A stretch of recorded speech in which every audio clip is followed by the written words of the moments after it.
सलीम साहब और जावेद साहब ने इसकी कहानी लिखी थी। मैं उनके साथ जंजीर में काम कर चुका था और वो हाल ही में रिलीज़ हुई थी। और जब उन्होंने मुझे ये कहानी सुनाई अगली फ़िल्म के लिए तो मुझे बहुत पसंद आई और उन्होंने जा कर के थोड़ी सी पैरवी की मेरे लिए रमेश जी के सामने। और इस तरह से फिर मेरी फ़िल्म को उन्होंने दिखाया। रमेश जी शायद इतने वाकिफ़ नहीं थे मेरे काम से और सलीम जावेद साहब ने उनको फ़िल्म दिखाई और उसके देखने के बाद फिर ये उन्होंने सोचा मैं निर्णय लेता हूँ। बीच में जब मुझे लगा कि शायद इसमें नौकरी मिले ना मिले, मैं धर्म जी के पास भी गया, उनके घर गया। मैंने कहा कि मेरी बड़ी इच्छा है इस फिल्म में काम करने की, अगर आप थोड़ी सी मेरी भी सिफारिश कर देंगे तो अच्छा होगा। तो ये मिलजुल करके इसी तरह काम मिल गया रमेश जी के। जैसा कि आपने अभी बताया, जब फिल्म रिलीज़ हुई तो जितनी आशाएं थी वो उसके मुताबिक नहीं चली और थोड़ी सी घबराहट भी हुई क्योंकि बहुत ही बड़ी फिल्म थी, कई सालों से बन रही थी, बजट से ऊपर चली गई थी और शायद ये शनिवार को सुबह सलीम साहब, जावेद साहब और रमेश जी और मैं, मेरे घर में ये लोग सब आए, हम लोग बैठे और हमें बताया गया कि ये फ़िल्म जो है अच्छी नहीं हो रही है, क्या इसमें अभी परिवर्तन कर सकते हैं जिससे कि ये ठीक हो जाए। तो बहुत से ऐसा लोगों को लगा और जो चर्चा हुई हमारे आपस में वो ये था कि शायद लोग इस बात से नाखुश हैं कि मेरी मृत्यु हो जाती है उसमें। शोले की कहानी में बहुत सारे ऐसे अंश थे जो कि मोहक थे हमारी जितनी भी जनता है। एक जो उसका एक दृष्टिकोण था वो ये कि विडो रिमैरिज, और तो ये लगा कि जहाँ पर एक ऐसा समा बन रहा है जहाँ पर हो सकता है कि एक विधवा का दोबारा जीवन जो है वो संवर जाए, वो भी आपने उसको हटा दिया। और ये शायद बहुत से लोगों को पता नहीं, शायद वो शायद पैदा भी नहीं हुए उस समय। O.P. रहलन साहब की एक फिल्म थी फूल और पत्थर, जो कि इसी विषय पर बनी गई थी। उसमें धर्म जी थे, मीना कुमारी जी थी और वो बहुत सफल हुई थी। और शायद उस ज़माने की ये पहली फिल्म थी जहाँ पर इस दृष्टिकोण को लिया गया था विडो रिमैरिज का, और उसमें दिखाया कि हाँ ये सफल हो सकता है। समाज में बहुत सारी बातें इसके विरोध में थी, लेकिन ये एक समाज से हटकर बात निकल रही थी, इसलिए उसको काफ़ी फ़ायदा हुआ था। तो ये भी एक दृष्टिकोण था। दूसरा ये कि जनवरी की उसी वर्ष में दीवार रिलीज़ हुई थी और उसमें मेरी मृत्यु हो गई थी। तो उन्होंने कहा दोबारा इसको मार के उसको जीवित रखो, और ये तय हुआ कि चलिए इसको जीवित कर देते हैं। तो उन्होंने कहा कि ऐसा करते हैं, आज तो शनिश्चर है, इतवार को, संडे को सुबह जा कर के वापस रामनगर जाते हैं और इसको रीशूट करते हैं और हमको जीवित करते हैं, और सोमवार तक हम ये इसका प्रिंट करवा करके इसको हम थिएटर्स में शाम तक लगवा देंगे और देखते हैं क्या असर होता है।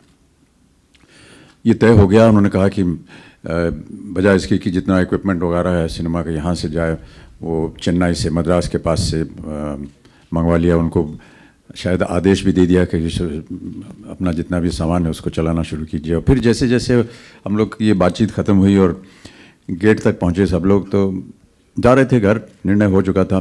फिर रमेश जी ने ऐसे ही मुड़ के कहा, यार सोमवार तक देख लेते हैं क्या होता है, और अगर तब भी कुछ गड़बड़ हुआ तो फिर अब नियति है, अब क्या कर सकते हैं उसका। सोमवार को जो हुआ वो फिर अद्भुत हो गया।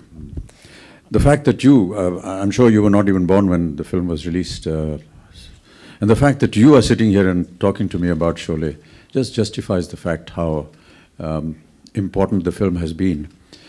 Also the fact that, which is a known fact, that, you know, we get poetic justice within 3 hours. You and me will not get poetic justice in a lifetime, perhaps several lifetimes. But these are some of the factors.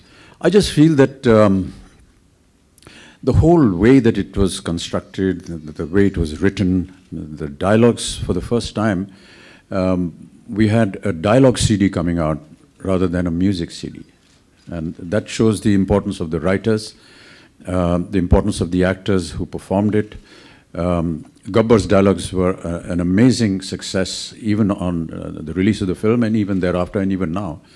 and the way Amjad, enacted them, they all went a long way in.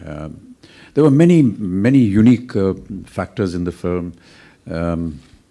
Two buddies getting together, their own friendship, how they, talked about their love life, about their adventures, being employed by a Thakur, which was an inspiration from, Kurosawa's Seven Samurai, and also The Magnificent Seven, which was the Hollywood adaptation of that film.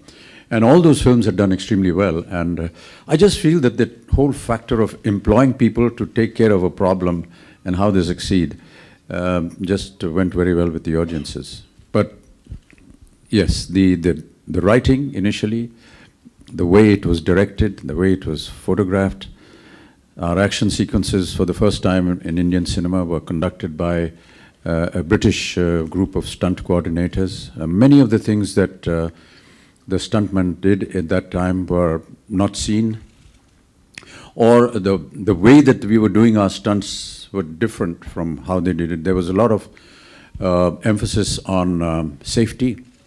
We used to, jump from second floor onto cement floors and, break our legs and ankles and hurt ourselves. But we learned how to jump on cardboard boxes with mattresses on them, which provided a soft landing for you. We learned how horse falls have to take place. We used to, the riders used to have a technique of turning the neck of the horse and then making him trip. Or at times they would tie the horse's legs with a rope and pull it at a particular point, and then the horse would fall. But they had a different technology altogether, and they, for all horse falls, a huge pit, almost the size of half this theater, used to be dug about 10 feet deep. It used to be filled in with very soft mud, and on top of it used to cover with tarpaulin, and then you sprinkled grass on it. So the horse didn't know that he was going to land on something soft. So when we came in a lot of speed, galloping, and as soon as the horse's front hoof touched that tarpaulin, it would give in. So the horse would crumble, and we had to jump over the horse while it was falling to get away and roll away. So that's how horse falls were constructed. There were many such, technologies, bullet wounds, gunshots. We used to fire gunshots, real blanks, and we used to put little explosives where the gunshot was supposed to explode on a chair, on a mountain, on somebody's body. But they had, like chalk pellets, bullets made of chalk. So when you loaded, they had special guns. So if a spot has to be demarcated where a bullet has to land, so while I'm standing there, I would duck out, and he would fire the gun at that point, and the chalk tablet would explode. So it looked like a bullet had hit it. So there were many such technologies. And also in the mixing of this film was done in United Kingdom, and they had, fantastic equipment. The other factor, of course, I think was the screen and the 70mm, the first film in 70mm, and that was just unbelievable. Many of the audiences, when we asked them, what was it that you liked about the film? They're not talking about the story or the acting or anything. They just, साहब वो coin इधर से उछलता था और आवाज़ उसकी इधर आती थी. So, these were some of the attractive things about it. The stereophonic sound, 70mm, and people were actually, who used to sit in the front row here, were actually watching the film like this. It was unique. बता दूं कि जब हमने कहानी सुनी तो सबसे पहले मैंने ही सलीम जावेद से यही कहा था कि ये गब्बर की भूमिका मैं करना चाहता हूँ, और जितने लोगों ने इसको सुना वो सब यही चाहते थे कि वो भूमिका निभाएं, क्योंकि वो बहुत ही उत्तेजित थी, बहुत अच्छी भूमिका थी, बहुत अच्छा किरदार भी था. लेकिन अंत में रमेश जी ने कहा नहीं, ये आप ये करेंगे, धर्म जी ये करेंगे, हेमा जी ये करेंगी, और गब्बर नहीं करेंगे आप. अमजद खान साहब आए सेट पे, और ये इनकी जो रिकमेंडेशन थी ये सलीम साहब ने की थी और जावेद साहब ने की थी, क्योंकि उन्होंने उनको स्टेज पे काम करते देखा था, उनका काम देखा था, परिचित थे वो उनके काम से, और उनको सजेस्ट किया. मेरी तो उनकी अमजद साहब से दोस्ती पहले दिन से ही हुई. मैंने कभी ऐसा नहीं सोचा कि ये ठीक काम नहीं कर पाएंगे या ठीक नहीं है.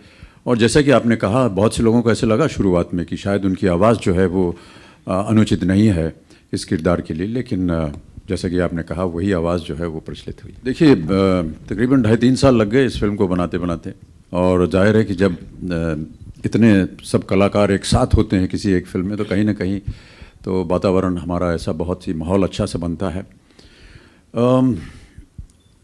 रामगढ़ जो था जहाँ पर ये फिल्म की ज़्यादातर अधिकतर शूटिंग हुई, वो पहले तो बड़ी अजीब सी जगह थी, और जब रमेश जी ने कहा कि हम ये बेंगलोर में शूट करेंगे, तो हम सबको लगा कि ये एक डाकू की फिल्म है, और बेंगलोर का जो वातावरण है, पहाड़ी है, पत्थर बने हुए हैं, कहाँ ये ऐसा। आम तौर पर जितनी भी तब फिल्में बनी थी वो या तो रेगिस्तान में बनती थी, या कहीं राजस्थान के किसी एक खंडहर में जा कर के बनती थी, या मध्य प्रदेश में जो अपने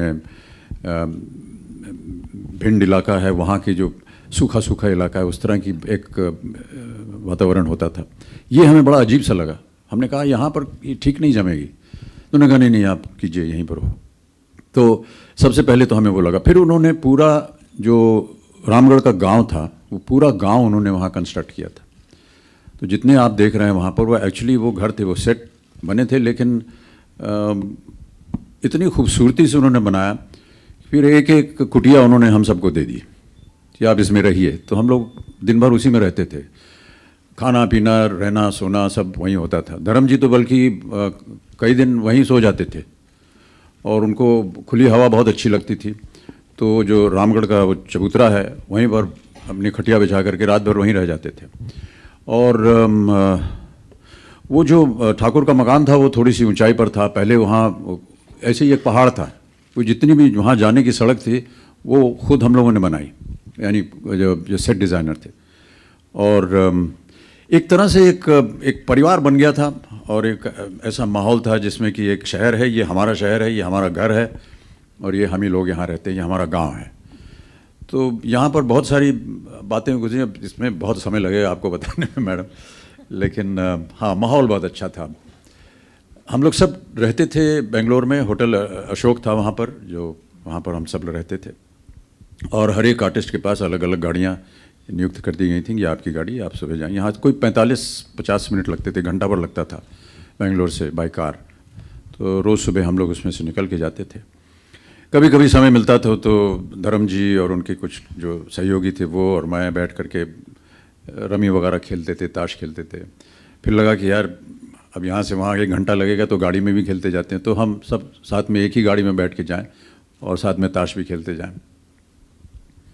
फिर उसके बाद ये हुआ कि हमारी अलग गाड़ी मत दीजिए, हम धर्म जी के साथ ही चले जाएंगे। तो मैं उनके साथ चला जाता था। एक बार हमारी गाड़ी शहर से गुजर रही थी, वो ख़राब हो गई और बंद पड़ गई, तो और लोगों ने धर्म जी को पहचान लिया, और इतनी सारी भीड़ हो गई कि मुसीबत हो गई। आप जानते हैं कैसा होता है। तो धर्म जी ने कहा यहाँ से भागना पड़ेगा। मैंने कहा चलिए। दरवाज़ा खोला, बाहर भागे, और जो पहला 3 व्हीलर गुजर रहा था उसमें घुस गए। बेंगलोर से लेकर के हम रामगढ़ तक को 3 व्हीलर में गए, यानी 1.5 घंटे का रास्ता उसमें लगा हमको।